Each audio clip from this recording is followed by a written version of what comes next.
The ideas expressed in the Akron Roundtable Signature Series are those of the speakers, not of the Akron Roundtable, its partners, or sponsors.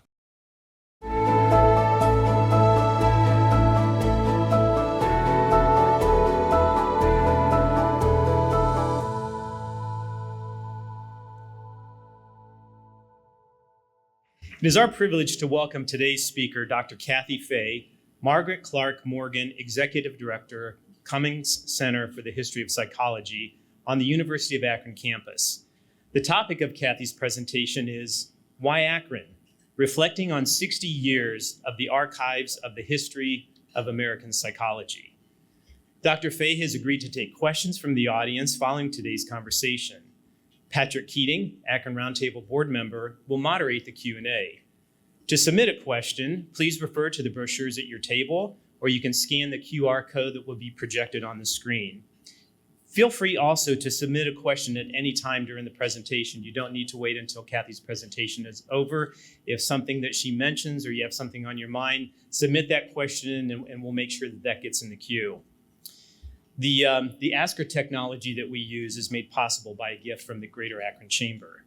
If you would like to submit a question but don't have an electronic device with you, there are note cards on your table. You can write your question down and one of our staff members will collect those and we'll also submit those for our moderator. Today's signature event is sponsored by the Goodyear Tire and Rubber Company, and we're grateful for their support.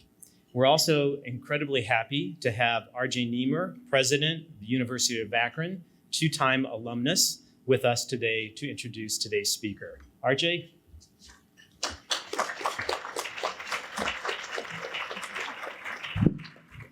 Thanks, Barry. Good afternoon, everyone. It is my distinct privilege to introduce the July 25 Akron Roundtable speaker. Today, we will hear a remarkable 6-decade story, one that encapsulates both local culture and international appeal. It is the story of an institution that serves as a gem for our city and a point of pride for the University of Akron, its institutional home. According to its website, the Doctors Nicholas and Dorothy Cummings Center for the History of Psychology, just steps from where we are now, collects, preserves, and interprets the historical record of psychology and related human sciences. It is the story of us. It celebrates our humanity, explores the intricacies and diversity of the human mind, and ties together research, curiosity, and access to information. The center houses the archives of the history of American psychology, something we will hear more about today. It is also a repository for the evolution of one of the largest areas of academic study. In addition to its incredible archives, the center is home to both the National Museum of Psychology, which if you haven't visited, I strongly encourage you to do so, and the Multidisciplinary Institute for Human Science and Culture, promoting education, research, preservation, and documentation of the human experience. At the University of Akron, we hold our strategic values of flourishing people, lifelong learning, and social impact at the core of all we do. With visitors from around the world and through opening its doors to scholars, students of all ages, and curious learners of all types, the Cummings Center for the History of Psychology uniquely helps the university accomplish our values. Today, we have the exceptional privilege and honor of hearing from the Cummings Center's leader. Her talk is really less about the what and more about the why. In fact, it's called Why Akron, reflecting on 60 years of the archives of American psychology. Through her reflections, historical context, and deep dive into just one of the aspects of the center she directs. Today's Akron Roundtable's attendees will no doubt leave edified, craving more exploration into this important field of human science. Please join me in welcoming today's speaker, the Margaret Clark Morgan, Executive Director of the Cummings Center for the History of Psychology, and my colleague, Dr. Kathy Fay.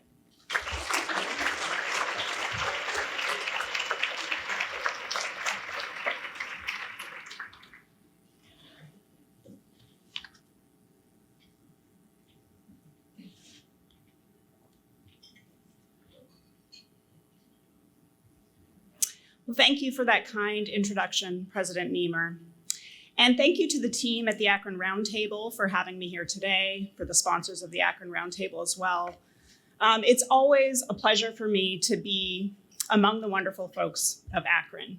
I've been in Akron now for 16 years, and it's just been a really wonderful place to call home. When I look out into this audience, I actually see a lot of familiar faces, and these are the faces of people who work every day to make Akron the wildly wonderful place that it is. So it's really great to be here. I have 4 goals in my time here with you today. When you leave here today, I hope you walk away with 4 ideas or 4 pieces of information.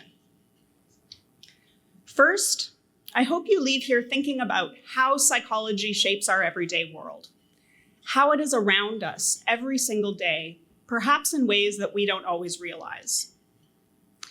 Second, I hope you take away an understanding of how psychology can be an agent of social change, how it can impact our social world, and how sometimes it can serve as a catalyst for major changes in that social world. Third, I hope that you leave here being able to see how stories from psychology and the history of psychology in particular can help us better understand not just ourselves, but each other. And last but not least, this is actually the most important, I hope you leave with a burning desire to come visit us, to learn more about psychology at the Cummings Center for the History of Psychology at the University of Akron. Okay, so let me begin by sharing with you some stories from the field of psychology and its history. These are stories about how humans interact with the world around them, how we make mistakes, how we fix those mistakes. They're stories about how we adapt to a changing social, technological, and political world. They're stories about how we understand and see each other. These are all stories about the human experience. In addition, these are all stories that are preserved and shared at the Cummings Center for the History of Psychology. As President Niemer noted, the Cummings Center is a research and humanities center. Our mission is to collect, preserve,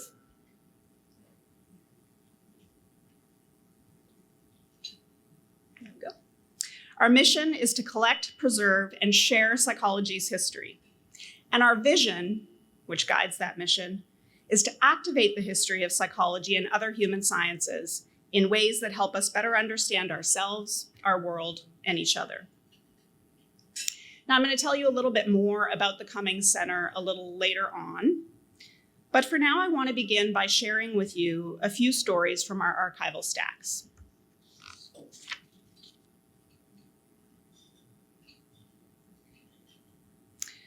Our first story begins in the 1950s in the Bell Telephone Laboratories. If all of us in this room now were to take out our cell phones and look at the keypad, the number keypad on your phone, what you would see is you all have the exact same keypad layout, okay? You've got this 3 row by 4 column layout on your cell phone. But why this layout? Right? There were a number of possibilities that could have been used for these cell phone designs. Why do we have that specific layout? Where did it come from? Well, the answer to that question is that it came from psychological research. In 1953, Bell Telephone Laboratories was about to change telephone technology in a big way. They were switching from rotary dial-up phones to the push-button keypad. But what should this keypad look like? How should those buttons be organized? To answer this question, they hired 2 psychologists, Alphonse Chapanis and Mary Lutz. These researchers brought 300 people into Bell Labs and asked them to put the numbers where they would expect to find them. So they said, imagine a keypad that's going to be used in this way. Where would you expect to find those numbers as a user? Where would you prefer to find those numbers? Now, the configuration that you see on your cell phone keypad today is, with minor alterations, the same keypad that was chosen by those 300 people in a Bell Telephone Laboratory in the 1950s. Interestingly, this is something you would learn more about at the museum, but later research also showed that this particular layout was also the most efficient, meaning it leads to the least number of errors when you're inputting numbers, and it also allows people to input numbers quickly. Alphonse Chapanis, like many research psychologists, both past and present, was deeply interested in how humans interact with their technological environments. This was just one of the many ways that his work influenced our technological world. Chapanis also assisted in research that impacted the redesign of the B-17 bomber plane. Introduced in World War II, the B-17, or some models of the B-17, were rushed into production. So some of these models, while there was a long history of design on the B-17, some of the models went from the design phase to the runway in less than a year. However, there was a significant problem with this plane. It kept crashing upon landing specifically. In a 2-year period in World War II, the Air Force reported 457 crashes. What was the problem? Well, many in the Air Force believed that the central problem here was likely pilot error. Okay, so somehow these pilots who were landing the plane were just making some kind of fatal error.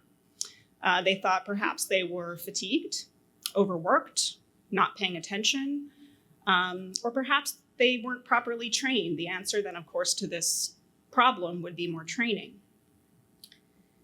But Chapanis came to a different conclusion. He interviewed all these pilots. He did research with all these pilots. He spent a whole bunch of time in B-17 cockpits. And what he found was that this was actually not necessarily pilot error, but rather it is better described as a design error. Chapanis determined that the controls for the landing gear and the controls for the wing flaps were very, very similar. Specifically, when a pilot would reach down to use one of those controls, they could not tell by touch which control they were using. Okay? So sometimes when they would go to land the plane, they would accidentally retract their landing gear when they were trying to deploy their wing flaps. Chapanis solved this problem by designing new controls, ones that were very easily differentiated by touch. This idea is now known as shape coding. Okay, so designing these kinds of controls in this way is called shape coding. And today you will find it still in the design of airplane cockpits. You'll also find it in video game controllers, industrial equipment, and also the controls in your car and in many other places in our increasingly technological environments. Alphonse Chapanis was just one of many psychologists whose research has helped us better understand our technological environment and therefore better understand our human experience. And this work has continued to contribute in meaningful and lasting ways. Psychologists have shaped not just the way that we interact with technology, but also the way that we interact with each other and the way that we structure our social world. In doing so, they have the ability to make really positive change in those worlds. Our next story from the stacks takes us inside the US Supreme Court room in the 1950s. In 1954, a decision was made in one of the most important Supreme Court cases in US history, Brown v. Board of Education. In this landmark case, the Supreme Court ruled that separating children in public schools on the basis of race was unconstitutional. This decision effectively ended legal segregation in the US public school system. Now, some of you may know about Brown v. Board, but perhaps what you don't know is that psychological research and testimony were a part of this case. Many psychologists and other social and behavioral scientists of the 40s and 50s were doing a lot of research at this time on intergroup relations. They were also doing research on racial identity and racial prejudice. These experts were called to the stand in this case to describe the findings of that research and to provide their expert opinion on the effects of segregated schooling. This was based on their knowledge of race, racial identity, and child development. Two of these experts were Mamie Phipps Clark and Kenneth Clark. In the 1940s and 1950s, the Clarks began studying Black children in segregated and integrated schools across the United States. They explored how these children viewed their own racial identity and also how they felt about it. In one of these studies, there were a number of them, and this was one that was done in 1947. The Clarks met with 253 Black children. All of these children were attending segregated schools. The children were shown 4 dolls. Some of the dolls were Black dolls, and some of the dolls were white dolls. They were then asked a variety of questions, such as, which doll do you like best? Which doll do you want to play with? Which doll is the good doll?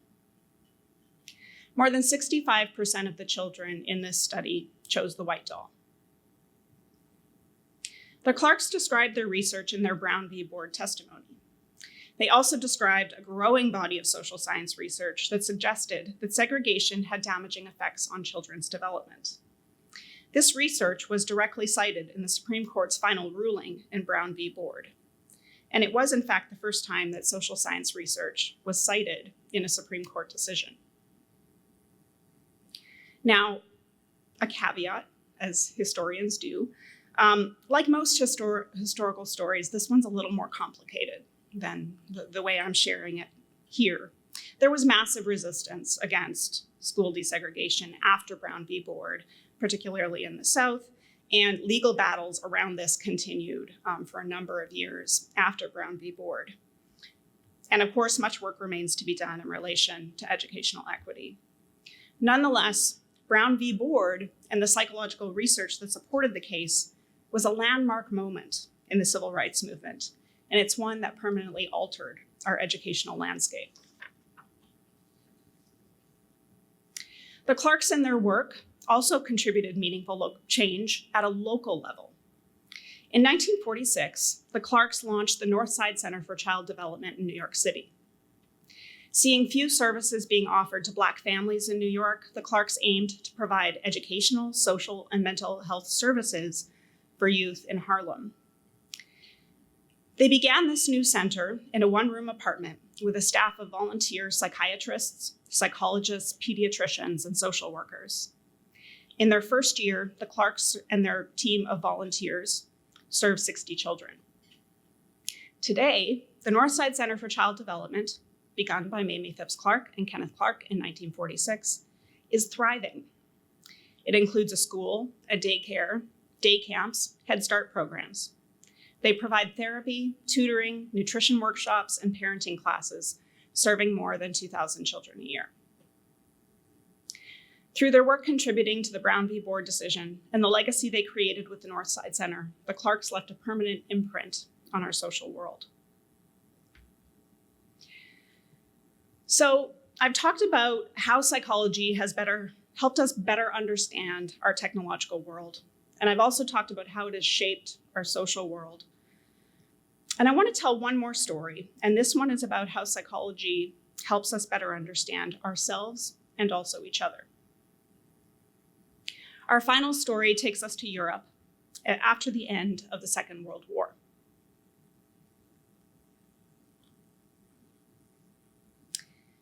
At the end of World War II, somewhere between 8 and 10 million people in Europe had been displaced from their homes. This included refugees who had fled their homes, people who had been taken prisoner, and people who had been deported. At the end of the war, many of them did not have the option to return home, and understandably, many of them did not want to return home. Displaced persons camps, centers, and shelters became their temporary home in these years. In 1946, a psychologist named David Boder documented this historical moment. Boder was born into a Jewish community in Latvia, and as an adult, he eventually fled Europe in 1919. He went first to Japan, then to Mexico, before finally settling in the United States. So Boder himself understood displacement. He had firsthand experience of this kind of displacement. Furthermore, his identity as a psychologist really guided his work. He was interested in understanding trauma and measuring trauma. And he believed that one of the best ways to understand trauma was to gather life stories told firsthand by people who had experienced trauma. And so in 1946, David Boder traveled to Europe with a Pierce wire recorder to preserve the voices of displaced persons in France, Switzerland, and Germany. He recorded over 100 interviews, resulting in 90 hours of audio on 200 magnetic wire spools. Boder was not the first to record narratives in the post-war world. In fact, there were an enormous number of interviews that have been done with displaced persons after the war. However, Boder's work differs from the others. His recordings tell the story not just of adults, but also of children, teenagers, and the elderly. The interviews were conducted not in English, but in the language of the interviewees. While many other interviews at this time were done on paper, Boder recorded his interviews. And in addition to the interviews, he recorded religious services and songs as they took place in these camps. These are, in fact, some of the earliest audio recordings of Holocaust survivors. Boder's goal with this research was to preserve these voices and stories for the future, to share them so that people living in the United States at the time could understand what happened in Europe, and to analyze them in order to better understand the human experience of trauma. Because of his unique approach, Boder's work provides listeners with an empathetic window into the lived experience of people displaced in wartime. These interviews not only help us understand what happened during the war, more importantly, they provide us with first-person accounts of the feelings and the experiences that accompanied those events. This psychological research documents and shares a profound human experience. It also provides us with a way of engaging empathetically with the lived experience of others. All of the stories I've just shared with you are preserved at the Cummings Center for the History of Psychology. The original plans and the data from Schepanis's work with Bell telephones, you can find that in our archives. The story of the Clarks and Brown v. Board can be explored in our museum. And the wire spools that hold the voices of Boder's interviewees are preserved in our media collection. These are all stories about psychology's history, but as you can see, they're also stories about US history. They're stories about social change. They're stories about the history of science. They're stories about the human experience. And there's a million more, and all of them are found at the Cummings Center. I want to switch gears here a little bit and tell you a little bit more about the center now, give you a sense of who we are, what we do, and how we came to be. The Cummings Center was founded in 1965 at the University of Akron as the Archives of the History of American Psychology. The archives are the only collection of its kind in the world, documenting psychological science, research, and practice. The collections, which date to the late 1800s, contain personal diaries, research notes, funding applications, letters, photographs, film, sound recordings, books, and objects. All of these things help us understand how psychology has been put into practice in schools, in businesses, in hospitals, in clinics, in communities. If you visit our collections, you will find all forms of archival materials that document important moments, ideas, and practices in our shared history. Unpublished white papers, for example, document research from NASA on how the mind and the body might adapt to life in space. Film footage from the 1950s helps us understand the advice that was being given to parents in the 1950s on how to raise their children. Letters between psychologists in the 1940s give us insight into early ideas about the nature and treatment of schizophrenia. Today, this rich collection, which began in 1965 with 2 boxes of material, today contains more than 6,500 linear feet of material. For those who don't know what a linear foot is, it's simply about the size of a banker's box or a standard moving box. So if you imagine almost 7,000 of those, that's what we're preserving at the archives.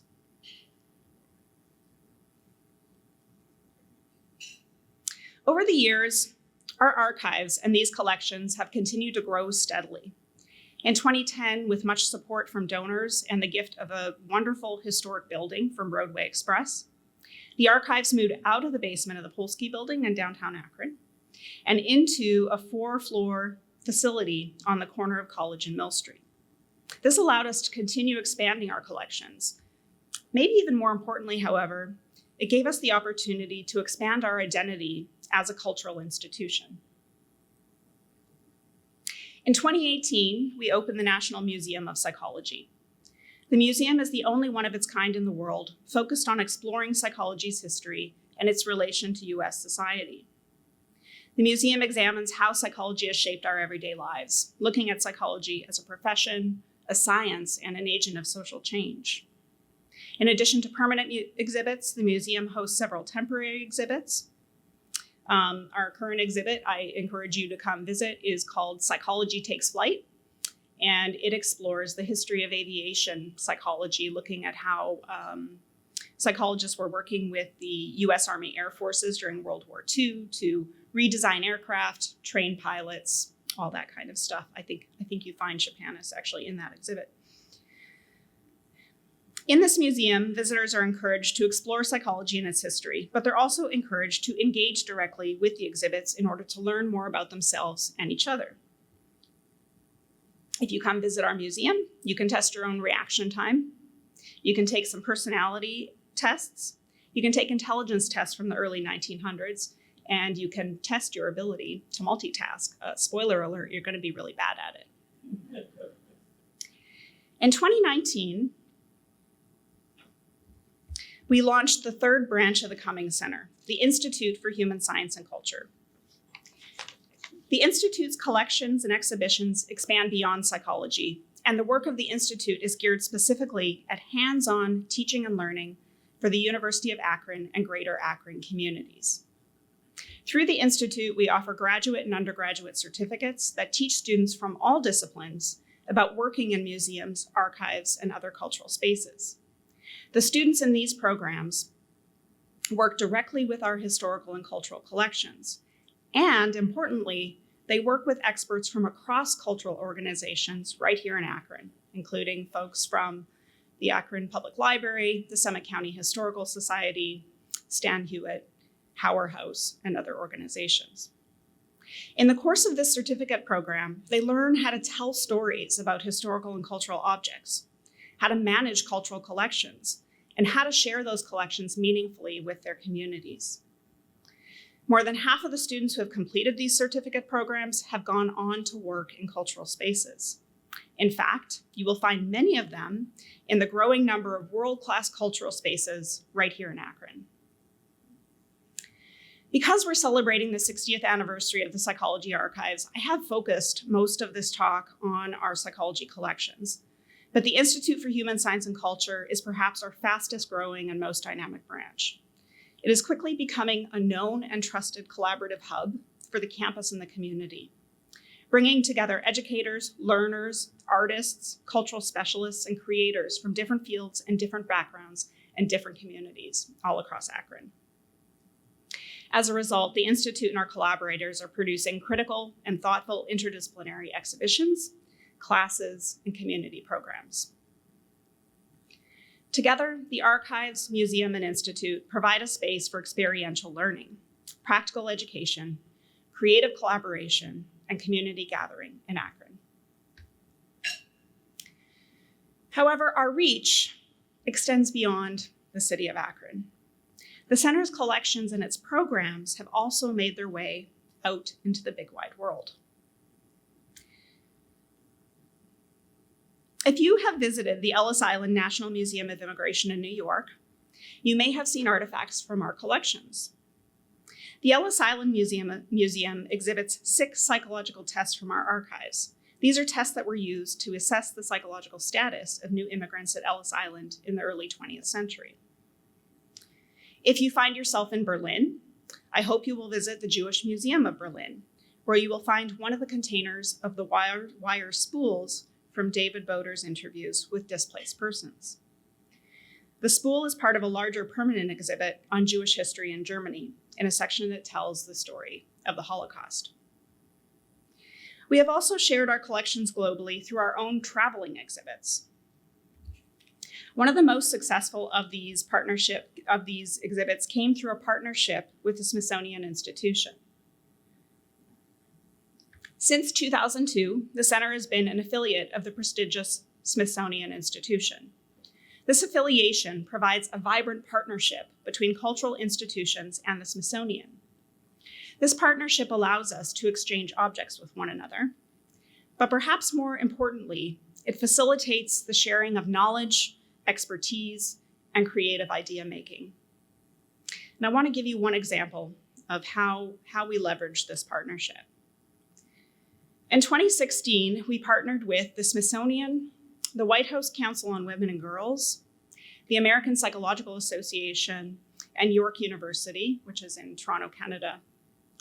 Together, we designed and launched a traveling exhibit that celebrated the contributions of women of color in psychology.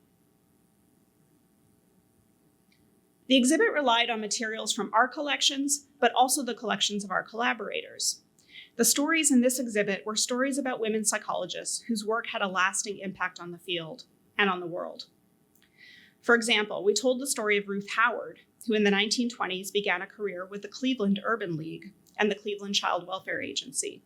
She then went on to become one of the first Black women to complete a PhD in psychology.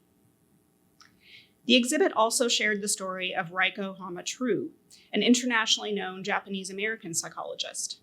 In the 1970s, True helped to create the first mental health center in California devoted specifically to Asian American communities. In 1989, after a 7.1 magnitude earthquake hit the city of San Francisco, True and her team quickly assembled a mental health response unit to help the public cope with this disaster. Ruth Howard and Raiko True were two of the women psychologists who were featured in this traveling exhibit. The exhibit was titled, "I Am Psyched, Inspiring History, Inspiring Lives."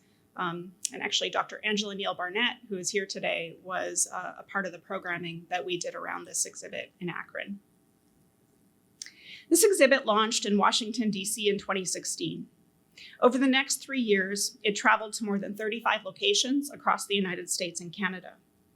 At each location, it was launched alongside a community event that celebrated the past, present, and future of women of color in the field of psychology. Through our partnership with the Smithsonian and the American Psychological Association, we were able to reach a vast audience and to share our collections in new and meaningful ways. As our national and international partnerships have grown and thrived, we have also begun to spend more time thinking about our role in and our connections to our local community. As I mentioned at the beginning, our vision at the center is to provide a space where we can come together to explore our shared human experience through culture and history. It's really in the last 5 years that we've begun doing that at a much more local level, engaging in programs and exhibits that explore the specific experiences, both historical and contemporary, of the folks right here in our city, our region, and our state. Last year, we partnered with Ohio-based art therapists to curate a new exhibit on the history and practice of art therapy in Ohio. In an exhibit exploring the idea of home, we worked with local Akron organizations such as Direction Home and Summit County Children's Services. This exhibit explored themes of home using the history of psychology. So, for example, you might have learned of David Boder and displacement in that exhibit. But you would have also learned about how local organizations have for many years been working to provide safety, security, and a sense of home and belonging for members of our community. Most recently, we've been excited about successful joint work with Akron Soul Train and the wonderful resident artists that they support. Because psychology and the human sciences touch our lives every day in so many different ways, we find connections to and touch points with all of these wonderful local organizations. And we're excited to see what we can do in the future to work with them, and maybe with you, to explore our shared human experience. Now, let me finally address the title of my talk. Why Akron? This is a question, a lot of our team is here today, and our team answers this question all the time. Why Akron? Why is the only psychology archives of its kind in Akron? Why is the National Museum of Psychology in Akron? This story, my final and favorite story, begins with 2 Akronites and a bottle of bourbon. The archival record tells us that one night in the 1960s, 2 psychology faculty members at the University of Akron were chatting over a bottle of bourbon. Dr. John Popplestone and Dr. Marion White McPherson, both faculty members in the Department of Psychology at the University of Akron, were talking about the fact that no one was saving psychology's history. All of the objects, the letters, the films, the things that documented psychology's history and the way that it was impacting our world were simply disappearing. John Popplestone taught the class that I now teach, the history of psychology class at the University of Akron. And he wanted to be able to use these primary sources. And this is how they realized, they just didn't exist. So recognizing this loss, they, bold with bourbon, decided then and there that they might be the ones to launch an archive for psychology. They proposed the archives to the University of Akron's Board of Trustees in the fall of 1965. The board supported this novel idea, providing a small space, a small budget, but a lot of freedom to make something really wonderful happen. Popplestone and McPherson began in earnest, writing letters to every leading psychologist of the day, telling them about this new venture, and asking them to entrust their legacy and their life's work to this new little archives in Akron, Ohio. They established an advisory board. They gathered together a group of generous supporters who saw the importance of what they were trying to do. Slowly but surely, a world-class collection was established. So, like so many other Akron innovations, this one was the result of a couple of Akronites with a really good idea and the fortitude to make it a reality. This year, as we celebrate our 60th anniversary and look back on our success and our growth, we are extremely grateful for that fortitude. We look forward to spending the next 60 years continuing to share stories about psychology and its history, stories that help us think more empathetically and constructively about our world, ourselves, and each other. We hope that we can find ways to do this work in collaboration with all of you. Before I close, I want to acknowledge the people and the organizations, these are just some of them, whose generous support of the center has made the work we do at the University of Akron possible. This includes the American Psychological Association, the Doctors Nicholas and Dorothy Cummings Foundation for Behavioral Health, Jim and Benita Olschlager, PEGS Foundation, and Roadway Express. We value their leadership, their collaborative support, and their investment in us, in the university, and in the greater Akron community. If you like some of these stories and you want to know more, I encourage you to please come visit.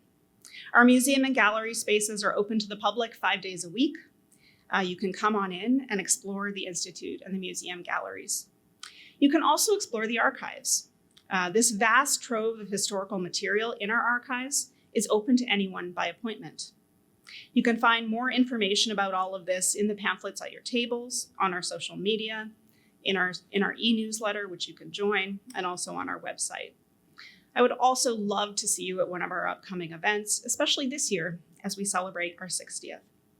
Please also feel free to contact me directly anytime. I'd love to meet with you, learn more with you, and welcome you to the center and to the University of Akron. Thank you. Thank you. Now you get to stay for the Q&A. As Barry announced previously, I get to coordinate the questions. We have several questions here, and Dr. Fay has graciously allowed us to ask them. So let's get started. I need my glasses, though. All right. You have talked a lot about the archives and the records there. Can you tell us what is, in your opinion, the most important item you have in the archives? I think that's a tough question. It's like choosing your favorite child. I would probably have to say the Nobel Prize. If you come visit the National Museum of Psychology, one of the items you will see is a Nobel Prize that for the category of physiology that was won by a psychologist named Roger Sperry. Sperry's work is a little bit complicated, but highly important. Sperry did groundbreaking work on the brain. Specifically, he was interested in how the brain processes information and how the two halves of the brain communicate. And he was one of the first people to really help us understand how the two sides of the brain work together and communicate. And I think these kinds of groundbreaking scientific findings have changed everything that we do. So I would argue that that's probably one of the most important items in our collection. All right. Now, you mentioned in your talk that the museum is world class. Does that mean if I wanted to get the notes of Sigmund Freud, I would find them there? Or at least some of them? You would find letters from Sigmund Freud. There are some, and again, on exhibit in our museum, you will find a letter from Sigmund Freud to another psychologist. We do not have the papers of Sigmund Freud. Those are held in another archive. But, we do have, if you come to the museum, probably our most popular photo opportunity in the museum is a recreation of Freud's office. So when we were designing the museum, we worked with a really fantastic team of designers and fabricators in Columbus, a design team called Roto. And they very diligently looked at photographs of Freud's office, his original office and his original therapy room, and recreated that right in our museum. So if you look us up online, I would bet large sums of money that one of the first images you'll find is people laying on Freud's couch with their co-visitor sitting in a chair beside, serving as their therapist. So this has been one of the ways that we've really tried to help people learn more about Freud, his work, and the ways in which he helped to create the idea of talk therapy. I think this is an important story that we try to tell in the museum. The really wonderful thing that Freud did was he helped us understand that just talking about things helps make them better. Before this, there were a lot of somatic treatments, bodily treatments for mental illness. And Freud's innovation was sort of saying, actually, if we just talk about this, it helps people get better. So we do include Freud in the museum, but we won't have the Freud papers anytime soon.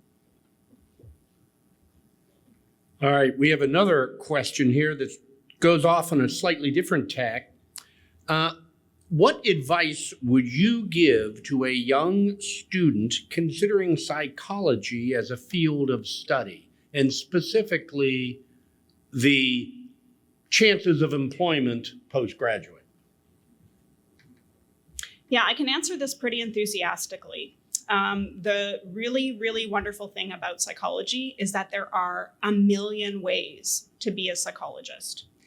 I think, again, this is one of the things that we really try to convey in our programming and our coursework is that being a psychologist doesn't just mean being a therapist or a counselor.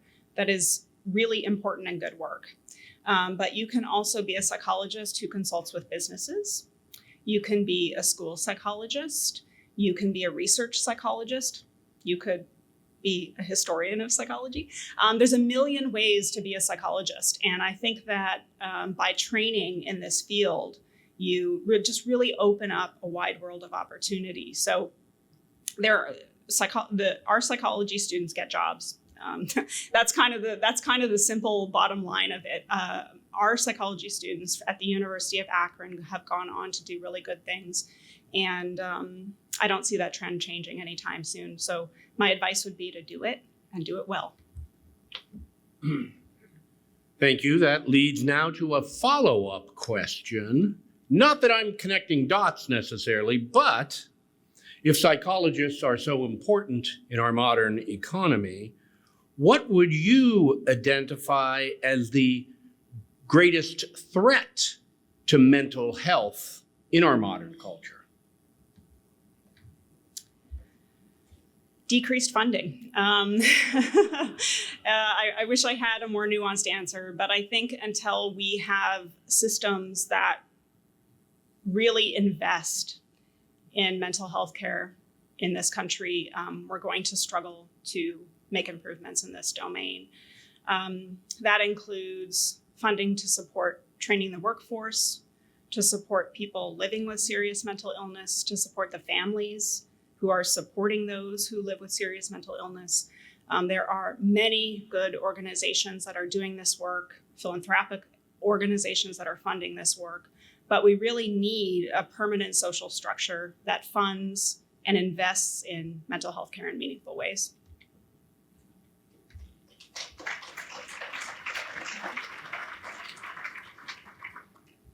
Since you brought up funding, we have several questions relating to funding for your work. And then specifically, so I'm going to just combine these together, specifically, has the Cummings Center been affected by cuts in federal funding or Ohio Senate Bill 1?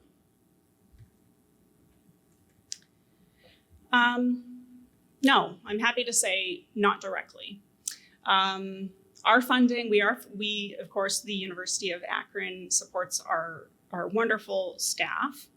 And we have support, as you saw, from several private foundations and local individuals who, thank goodness, invest in our work every day.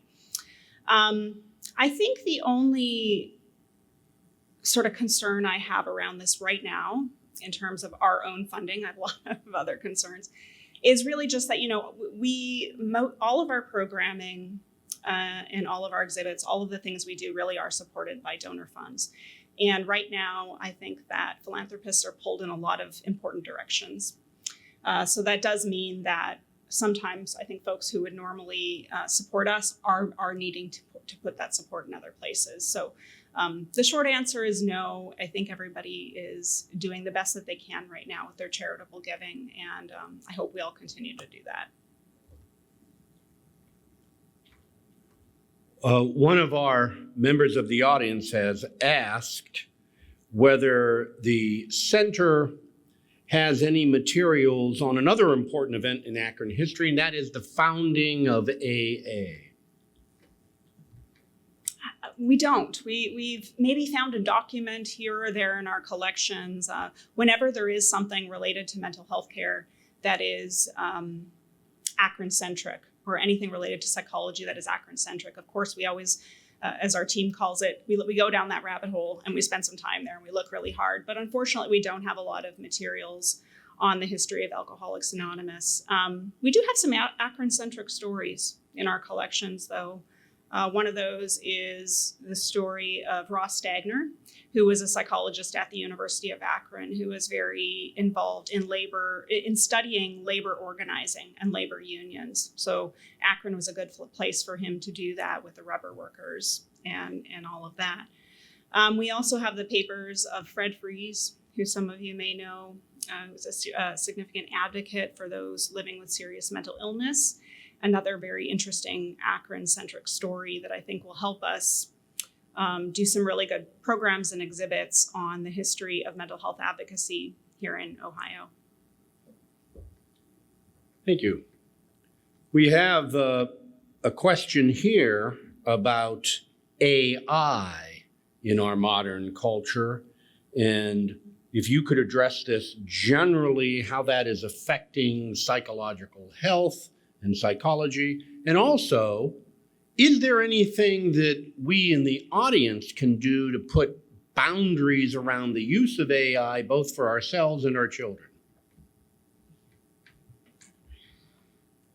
It's a really big question. We are talking a lot about AI in the field of psychology, but I think our focus right now, I'm kind of not going to answer your question, but this, I'll be upfront there. I think right now in the field of psychology, where our focus on AI is in mental health, because AI is starting to be used in therapeutic situations. Okay, so this is neither bad nor good, but it's something we have to think really carefully about. What does it mean to introduce AI into a therapeutic relationship?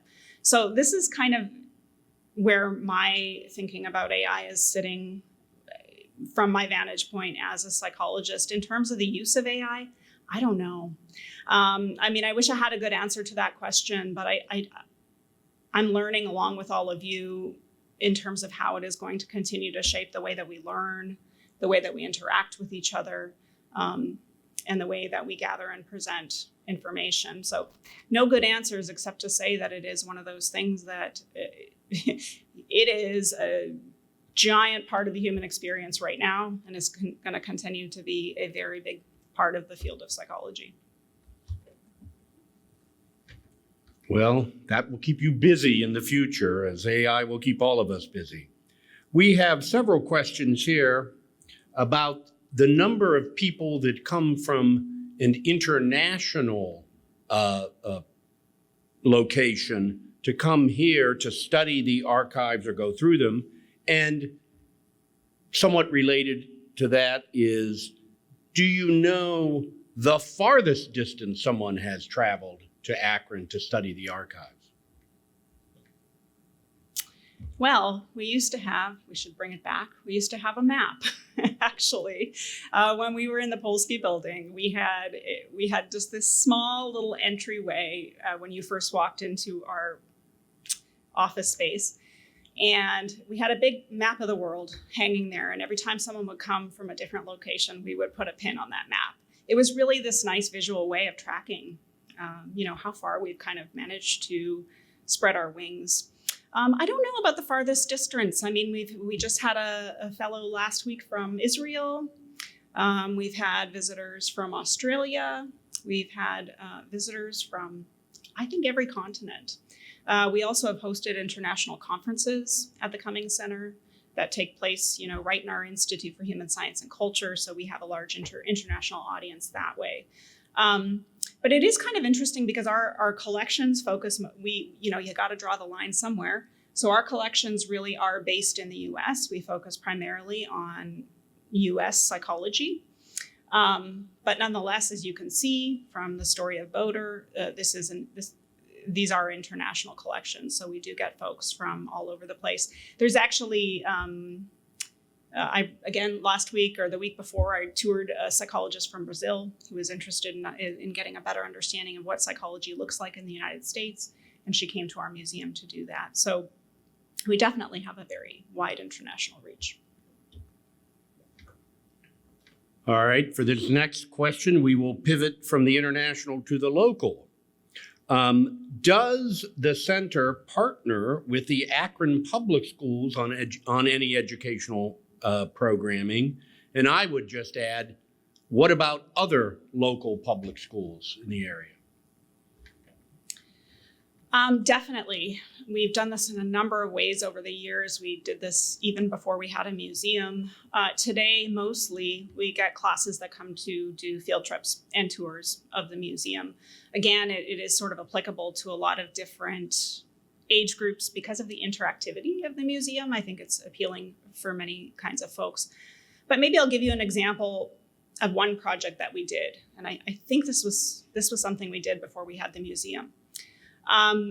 My colleague and I, Dr. Jody Cairns, created this project where we went into Akron Public Schools and taught children about what it was like to be at Ellis Island in the early 1900s, what it would have been like to get off a boat after being on there for 3 weeks, and arrive at Ellis Island and go through a series of tests. The people who came would go through a legal test, they would go through a medical test. Most folks don't know they would also go through a psychological assessment, okay? And so we made recreations of the kinds of tests that people would have had to take when they arrived at Ellis Island, and we took them into Akron Public Schools, and we created a project where these students, I believe were middle school students, really got to sort of understand that experience and see what it would have been like to be in that space. So that's one example of how we have used our collections to partner with Akron Public Schools. And it's one of many. We've had a lot of partnerships in the school system for sure at all levels of learning. I've been informed by the powers that be here that we have time for one more question. So this will be it. what is it that we here in the audience can do to help promote the center and more generally better psychological health? I think you can do both of those things by coming to visit and encouraging others to come visit the center. If you have folks who are not physically here, we have a very active website and social media platforms, and I think any way that you can help us to connect with a larger audience, that would be helpful. You can also give to the center and to the University of Akron. We do rely pretty heavily on gifts from donors. So if you like what we're doing, if you believe in it, we would be grateful for donations as well. But most importantly, I hope you'll engage with us in whatever way works for you. That might be partnering with us if you are a local organization. That might be visiting. That might be bringing your students. That might be bringing your family. We just want to connect with all of you. And for us, that is the greatest show of support. Thank you.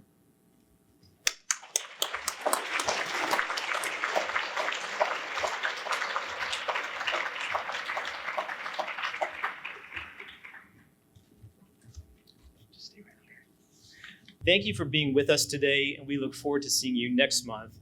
Have a great day.